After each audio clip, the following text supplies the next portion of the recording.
ሰላም ጤና ይስጥልን የተከበራችሁ የኢንፎ ሚዲያ ተመልካቾቻችን፣ ባለፉት ቀናት አቶ ጌታቸው ረዳ ስለ ኤርትራ በተናገሩ ጉዳይ ኤርትራ በውጭ ጉዳይ ሚኒስትሯ በኩል ምላሽ ሰጥታለች። የኤርትራ ውጭ ጉዳይ ሚኒስትር አቶ የማነ ገብረ መስቀል በኤክስ ገጻቸው በጻፉት መግለጫ አቶ ጌታቸው ረዳን አቋም የሌለው ከሃዲና ሰካራም በሚሉ ቃላቶች ወርፈዋቸዋል። አቶ የማነ ገብረ መስቀል ምላሻቸውን ሲቀጥሉም የጌታቸውን ንግግር የመጨረሻው ተስፋ መቁረጥና የፖለቲካ ውድቀት ምልክት ነው ብለዋል። ዝርዝሩን እንደሚከተለው እናቀርብላችኋለን። አብራችሁን ቆዩ። ለኢንፎ ሚዲያ አዲስ ከሆናችሁም ሰብስክራይብ በማድረግ ቤተሰብ እንድትሆኑ በአክብሮት እንጠይቃለን። ፕሬዝዳንት ኢሳያስ ከሄዱ በኋላ ኤርትራ እንደ ሀገር ሊቀጥል አይችልም። ኤርትራን መነጠል የሚያስችል ስራ መሰራት መቻል አለበት። ኤርትራ ከኢትዮጵያ መከላከያ አንጻር መቆም የሚያስችል አቅም የለውም። በአንድ አቅጣጫ ከተሰበረ ወደ መሃል ለመግባት ቀናት ብቻ ነው የሚፈልገው፣ ምናልባትም ሰዓታት። የኤርትራ የውጭ ጉዳይ ሚኒስትር አቶ የማነ ገብረ መስቀል ባወጡት ይፋዊ መግለጫ የኢትዮጵያ ጠቅላይ ሚኒስትር የምስራቅ አፍሪካ አማካሪ አቶ ጌታቸው ረዳ በኤርትራ ላይ የሰነዘሩትን ወቀሳ የውሸትና የባዶ ክስ ውርጅብኝ ሲሉ አስታውቋል። ሚኒስትሩ በመግለጫቸው የአቶ ጌታቸው ረዳን ንግግር በአሁኑ ወቅት በከፍተኛ ተስፋ መቁረጥ ውስጥ የሚገኝ የፖለቲካ ኃይል የመጨረሻ ሙከራ እንደሆነም ገልጿል። መግለጫው አያይዞም የአማካሪ ሚኒስትሩ ንግግር ሚዛኑን የሳተና ወጥነት የሌለው መሆኑን በመጥቀስ ተመልካቾች ንግግሩን ከጌታቸው ረዳ ተለዋዋጭ የፖለቲካ ታሪክና ግላዊ ባህሪያት አንጻር ሊመዝኑት እንደሚገባ ማስታውቋል።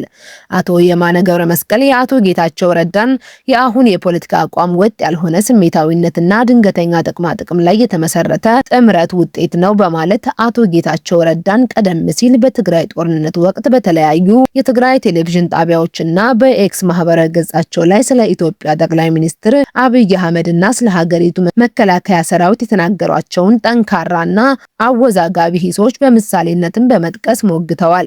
የኤርትራው የውጭ ጉዳይ ሚኒስትር አቶ የማነ ገብረ መስቀል የአቶ ጌታቸው ረዳን የቀድሞ ንግግሮችን በመጥቀስም ተችተዋል። በመግለጫው ከተካተቱት የአቶ ጌታቸው ረዳ ንግግርም ጠቅላይ ሚኒስትር አብይ አህመድ የፖለቲካ ድንክ ነው፣ ኢትዮጵያ መደበኛ አገር ብትሆን ኖሮ እሱ ከብዙ ጊዜ በፊት በአእምሮ ህሙማን ተቋም ወይም ጸበል ውስጥ መወሰድ የነበረበት ሰው ነው።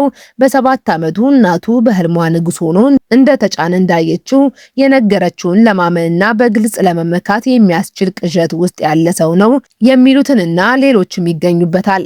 በተጨማሪም በመግለጫው አቶ ጌታቸው ረዳ ጠቅላይ ሚኒስትር አብይ አህመድን በታሪክ አጋጣሚ ወደ ስልጣን መጥተው ትልቅ ጥፋት የሚፈጥሩ ትናንሽ ሰዎች ማሳያና ምሳሌ ነው፣ እንዲሁም ወደማያልቅ ማታለያዎች ሳይመለስ ሀገር መምራት አይችልም ሲሉ መናገራቸውን የኤርትራ የውጭ ጉዳይ ሚኒስትር አስታውሷል።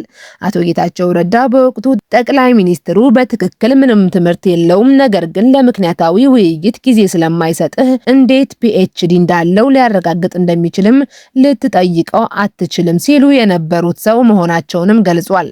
ይህ በእንዲህ እንዳለ አቶ ጌታቸው ረዳ በወቅቱ አብይ አህመድ የአገር ክህደት መጽሐፋዊ ምሳሌ ነው፣ ስለሆነም ስለ ሉዓላዊነት ለመናገር ምንም አይነት የሞራል የበላይነት የለውም፣ እንዲሁም በዚህች ሀገር የበቀለ መርዛማ አረም ነው ሲሉ መግለጫ መስጠታቸውን አቶ የማነ ገብረ መስቀል በኤክስ ገጻቸው በጻፉት ረጅም መግለጫም ጠቅሰዋል።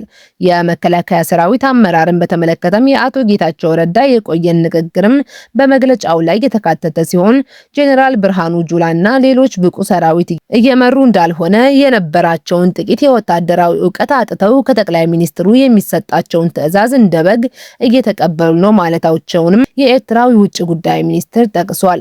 በተጨማሪም አቶ ጌታቸው የኢትዮጵያ መከላከያ ሰራዊት የአብይ አህመድን የጦርነት አጀንዳ በእውርነት እያስፈጸመ ያለው ይህ ጸረ ህዝብ ሰራዊት በሲቪሉ ህዝብና በወጣቶች ላይ ከፍተኛ እልቂት እያስከተለ ነው ሲሉም የሰነዘሩትን ውንጀላ የኤርትራ ውጭ ጉዳይ ሚኒስትር በአሁኑ መግለጫው ላይ በምሳሌነት አቅርቦታል። አቶ የማነ ገብረ መስቀል ባወጡት መግለጫ አቶ ጌታቸው ረዳ ባልተረጋጋ ስሜቱና ሁልጊዜ በሚለዋወጠው የፖለቲካ ዝንባሌው ላይ ተመስርቶ በማንኛውም ጉዳይ ላይ ጽንፈኛ የፖለቲካና እርስ በርሱ የሚጋጭ መግለጫ የመስጠት ዝንባሌ አለው ሲሉም ከሰዋል።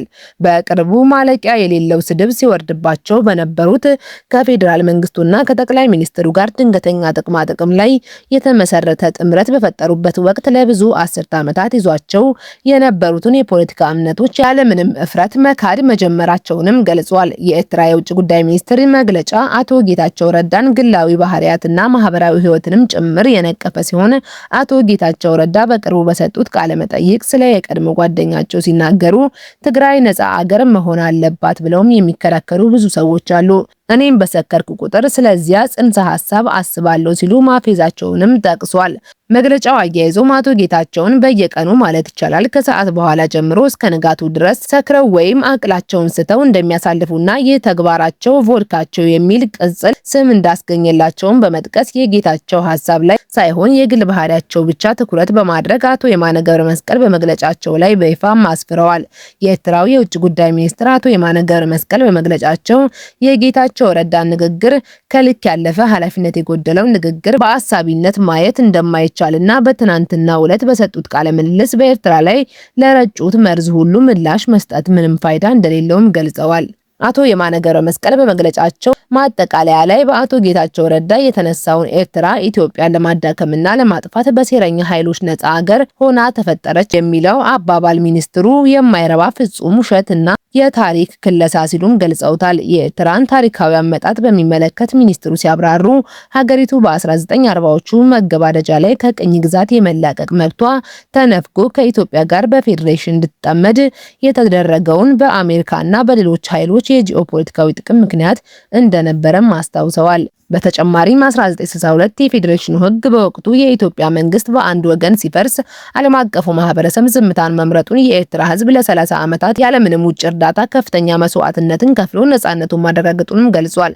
በተቃራኒው ግን በንጉሳዊው ሆነ በደርግ ስርዓት ወቅት ኢትዮጵያ ከአሜሪካ ከሶቪየት ህብረትና ከአውሮፓ ሀገራት ከፍተኛ ወታደራዊና ኢኮኖሚያዊ ድጋፍ ታገኝ እንደነበርም ገልጸዋል። አቶ የማነ ገብረ መስቀል እንደገለጹት ታላላቅ የዓለም ኃይሎች ኢትዮጵያን ለማዳከም የሚሰሩ ሳይሆኑ በተቃራኒው የኤርትራ ኢትዮጵያ የድንበር ኮሚሽን ህጋዊ ውሳኔን ውድቅ አድርጋ የኤርትራን ሉዓላዊነት ግዛቶች ለሁለት አስርት ዓመታት ስትወር እንኳን ዓለም አቀፉ ማህበረሰብ በኢትዮጵያ ላይ ምንም አይነት እርምጃ አለመውሰዱን እንደማሳያም ጠቅሷል። በመጨረሻም በአሁኑ ወቅትም ቢሆን የዓለም አቀፍ የገንዘብ ድርጅት IMF የ3 ቢሊዮን የዶላር ገንዘብ ማዳኛ የአውሮፓ ህብረት ከፍተኛ እርዳታና የበጀት ድጋፍ ለኢትዮጵያ እየሰጠ መሆኑን የኤርትራው የውጭ ጉዳይ ሚኒስትርም ጠቁሟል። በተለይም ባለፉት 3 አስርት ዓመታት ውስጥ ኢትዮጵያ ከተለያዩ የሁለትዮሽና ባለብዙ ወገን ተቋማት በአጠቃላይ 114 ቢሊዮን የአሜሪካ ዶላር እርዳታ ማግኘቷን የጠቀሱት አቶ የማነ ገብረ መስቀል ይህ ግዙፍ የገንዘብ ፍሰት ሀገሪቱን ለማዳከም የተሸረበ ሴራ አለመኖሩን ፍጹም ማረጋገጫ ነው ሲሉም ሞግተዋል።